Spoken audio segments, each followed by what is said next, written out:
Hello everyone! Recently I held a Patreon poll to figure out what aspect of my EliteMobs Boss Battles Minecraft plugin I should work on next, and in a shocking twist that I'm sure no one saw coming, the item upgrade system won. Now, creating a good item upgrade system is no easy task, and it is something that different people will have very different opinions about. Item systems can be as complex as Path of Exiles, where upgrading items with gems will determine how the game is played, or can be as simple as adding a +1 damage to a weapon. As many of you know, if the hundreds of Discord messages asking me about it are to be believed, this is not the first item upgrade system that I have made for the EliteMobs plugin.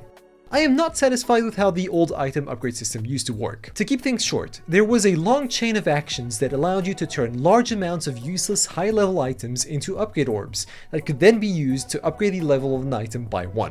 This system was not great, but it gave people something useful to do with the large amounts of loot that they could obtain other than selling it or leaving it on the floor. However, loot design has since moved away from dropping huge amounts of loot to instead dropping smaller amounts of more interesting and more focused loot. Think less Diablo and more World of Warcraft.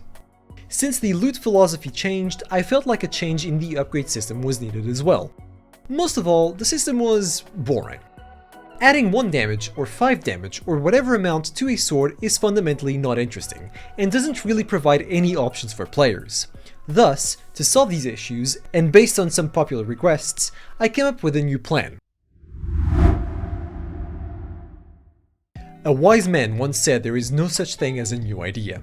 As the person that came up with that saying, I knew I had to turn to other games to get some inspiration as to how this new and completely original system might function. During planning, I decided to mix elements from Black Desert Online's item upgrade system, the trials from the World of Warcraft Proving Grounds, the random event system of RuneScape, and the enchantment system of a little-known indie game called Minecraft, to come up with a totally original, patent-pending item upgrade system. Firstly, let's quickly go over how the item system works. All combat items have a level. Item levels determine the base damage of weapons and the base damage reduction of armor. These stats only matter when fighting elites, so it doesn't make vanilla combat ridiculously easy, nor does it break PvP, or at least it tries not to. Items can have enchantments, which will increase damage, damage reduction, or do some kind of special behavior like the flamethrower enchantment. Enchantments do not affect the level of the item. Items with a lot of good enchantments are called high-quality items. Items with little to no enchantments are called low-quality items. Lower-level, higher-quality items can do more damage than higher-level, low-quality items, but ultimately, higher-level, high-quality items are what players are usually trying to get. Got it? Alright, let's talk about the system as planned. I originally drafted a plan consisting in a system where players could loot elite enchanted books from bosses. These books, once combined with the item upgrade tickets, could then be used to upgrade an item with a new enchantment. This would also have a currency price that would increase with the quality of the item. The higher the quality of the item, the more enchanted books and enchantment tickets you would need to further enchant the item, as well as exponentially increasing the amount of currency needed. There would also be 4 possible outcomes to enchanting an item. Success, where the item is enchanted correctly. Failure, where the components used to enchant the item are lost without the item getting enchanted. Critical failure, where the item the player was trying to enchant is permanently lost. And challenge, the most fun outcome, which I'm not going to spoil right now. Now armed with what would undoubtedly be the perfect plan, I got to work programming. It is said that no plan survives first contact with the enemy, and I am faced with the worst enemy of all. Getting people to understand how something works. One weekend, I had finally programmed enough to feel comfortable sharing the first sneak peek into some of the enchantment system, and not exactly the reaction I was hoping for. With the weird suspicion that the system might still be a bit too complex, after talking to one of my patrons about it, I came to realize that this was the least interesting way of adding depth to the upgrade system.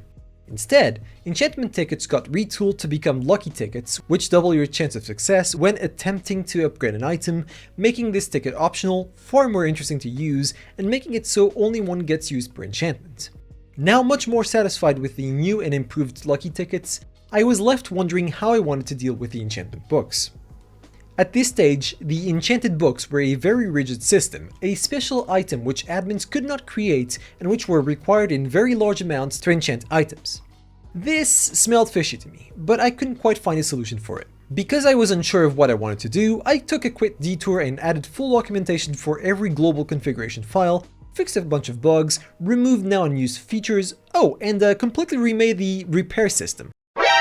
Alright, so the video is not really about this, but remaking the repair system helped me better understand how to fix the enchantment system, so let's talk about that. Fundamentally, repairing elite items requires scrapping other elite items at the scrapper. The way repair used to work was that the level of the scrap was the same as the level of the scrapped item, and higher level scrap would repair more. Since by default there are about 200 levels of items in EliteMobs, there were also about 200 levels of scrap. I wanted a new solution where scrap was drastically simplified and better integrated into the plugin, so I quickly wrote a new enchantment mysteriously called Repair with 5 different levels. I then created 5 different custom items that use the 5 different levels of the new Repair enchantment and made it so scrapping an item between levels 0 to 50 gives a tiny scrap, between 50 to 100 gives a small scrap, 100 to 150 gives a medium scrap, 150 to 200 gives a large scrap, and above 200 gives a huge scrap. Scrap from higher level items still repairs more, but the repair system is globally far more generous with how much it repairs compared to how it was before. I also modified it so default scrap is no longer soulbound to players, making it tradable, and since it's just an enchantment, admins can create their own custom items to scrap. Finally, I had a repair system people could give a scrap about. Now wiser from the quick detour I had just taken, I saw the issue with fresh eyes. The system was once again too hard to understand, and I had a plan to fix it. I went back and deleted large chunks of the new overly complex system. Fortunately, some things could be salvaged, but removing hours of work also removes a little bit of your soul every time. Feeling inspired, I created the Lucky Source and the Enchanted Source custom enchantments. These enchantments exist only to let the plugin know that an item can be used at the enchanter as a lucky ticket, doubling the chances of the enchantment working, or as an enchanted book, meaning that any enchantment other than Enchantment Source on the enchanted book will be transferred to the item. This has a lot of fun implications. Any item can be a lucky ticket or an enchanted book. Enchanted books can have enchantments with multiple levels and even multiple enchantments. All enchantments are transferred, so if your sword has sharpness 1 and your book has sharpness 2, then your item will get enchanted with sharpness 3. You can even do interesting things like creating books with high quality enchantments, but which also contain curses. Also, admins can create their own enchanted books. The fact that these are just custom items also means that they can be inserted normally into all existing EliteMobs loot tables without requiring any special or unique entries, which is also very cool. So, let's lay out the final form of this system. You either use the enchantment menu command or go to the new enchanter NPC at the Adventurers Guild to start the enchantment process. Then, you add an elite item that you want to enchant. Any elite item can be enchanted with anything, so long as you have the enchantment and the resources to do it. The only thing you can't enchant is an item with the Enchantment Source enchantment. So basically, don't enchant enchanted books. Then you add the enchantment book you want to use, and finally you can optionally insert a lucky ticket. Lucky tickets double the enchantment chance, and you can only place one per enchantment. At long last, after double the amount of time I initially thought was going to be necessary, I had a system that was twice as good as what was initially planned. Now 2 weeks into working on this system, and after seriously rewriting vast sections of EliteMobs, I was finally ready to get to the fun part: challenge chances. Alright now, maybe you won't believe me, but EliteMobs is actually a plugin about making boss battles. They say that to a man with a boss plugin, every issue looks like it needs a boss. It's a weird saying, and I don't really get it, but that's what I've been told. So, while designing this enchantment system, I was left wondering, how could bosses be used to make things more interesting? For one, the enchantment books drop from bosses, as do the lucky tickets, although they can also be looted from Primus quests and arenas. However, I really wanted to go one step further to spice things up, and that is how I came up with the Enchantment Challenge. When enchanting an item, there is a chance the player will get teleported to an instance dungeon where they will have to fight a boss for the item to be enchanted. Defeating the boss will reward players with the enchanted item, and losing the fight has a 10% chance of critical failure where the item will be lost. The bosses also drop custom loot as an additional reward. With some help from Frostcon for the custom bosses, powers and loot, and Beppis and Dali for the arena designs, we ended up creating some unique and really fun fights. Due to plugin size restrictions, you will have to download the Enchantment Challenge Sanctums separately from EliteMobs. There are 10 free and 10 premium Sanctum fights. These fights happen in 2 arenas, the Gold and White arena is free, and the trippy Binder of Worlds themed arena is premium. All fights are fully custom, each featuring unique powers designed by Frostcone. The main difference with the premium Sanctums is that some of the bosses have custom models and animations made for those boss battles. These models were made by me, which is why I am sure you'll agree they are some of the best models you have ever seen in Minecraft, if not any game. You will particularly notice how the textures look like they were drawn by my 3-year-old niece, which I think is a really nice touch. The fights themselves are designed to not be too challenging, since a lot is on the line if players lose. Also, the events are unpredictable, so there is a decent chance that players will be dragged into a fight without being as prepared for it as they would usually be. As you can see, the final result is pretty dang cool. I think that this is a system players will really enjoy, and one that has some depth and is fun to play around with.